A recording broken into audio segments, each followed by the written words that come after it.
আসসালামু আলাইকুম। Cash flow স্টেটমেন্টের ৩ নম্বর ক্লাসে সবাইকে স্বাগতম। প্রথম ২ ক্লাসের পরে ৩য় ক্লাসে আমি দেখাবো যে cash flow from investing activities এর মধ্যে কোন কোন বিষয়গুলি আসে বা ইনভেস্টিং অ্যাক্টিভিটিস ক্যাশ ফ্লোর মধ্যে কিভাবে কাজ করতে হয়। তো cash flow from investing activities এটার মধ্যে কোন কোন বিষয়গুলি আসে। এখানে শুধুমাত্র স্থায়ী সম্পদ যেমন বিল্ডিং, ইকুইপমেন্ট, ল্যান্ড, ইনভেস্টমেন্ট ইত্যাদি যদি আর কোনো স্থায়ী সম্পদ থাকে ইত্যাদি কমলে বা বাড়লে অথবা ক্রয় বিক্রয় করলে আসবে। মানে এই সম্পদগুলি যদি কমে বাড়ে অথবা ক্রয় অথবা বিক্রয় করে মানে হ্রাস বৃদ্ধি পাইলেই তাহলে কিন্তু কি ইনভেস্টিং অ্যাক্টিভিটিস এর মধ্যে আসবে। এখন তাহলে ক্যাশ ফ্লোর মধ্যে কোনটা যোগ হবে কোনটা বিয়োগ হবে এটা বলবো। স্থায়ী সম্পদ ক্রয় করলে বা বাড়লে বিয়োগ হবে। হ্যাঁ, এটা আমি যদি এখানে আমি একটা উদাহরণ দিয়ে দেখাই যে এরকম 2025 2024 যেমন আমার এখানে বিল্ডিং আমি ধরলাম এখানে 5 লক্ষ টাকা।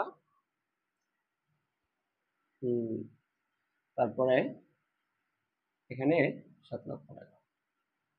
তারপরে আমার ল্যান্ড 4 লক্ষ টাকা। এখানে 6 লক্ষ টাকা।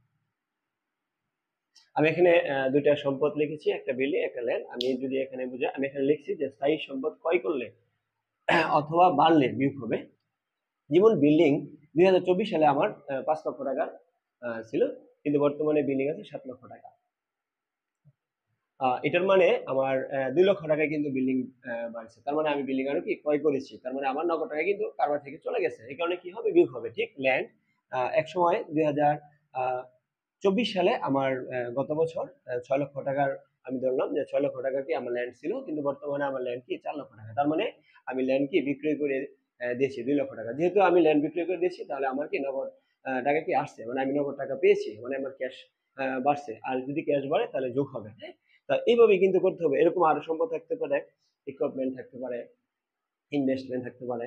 হ্যাঁ, নতুন যদি বিনিয়োগ করা হয় তাহলে কারবার থেকে টাকা চলে যাবে। আবার যদি বিনিয়োগ বিক্রয় করে দেওয়া হয়, হ্যাঁ, তাহলে কিন্তু কারবারে টাকা আসবে, মানে ব্যবসা প্রতিষ্ঠানে টাকা আসবে, তখন কিন্তু ক্যাশ ফ্লোর সাথে যোগ হবে।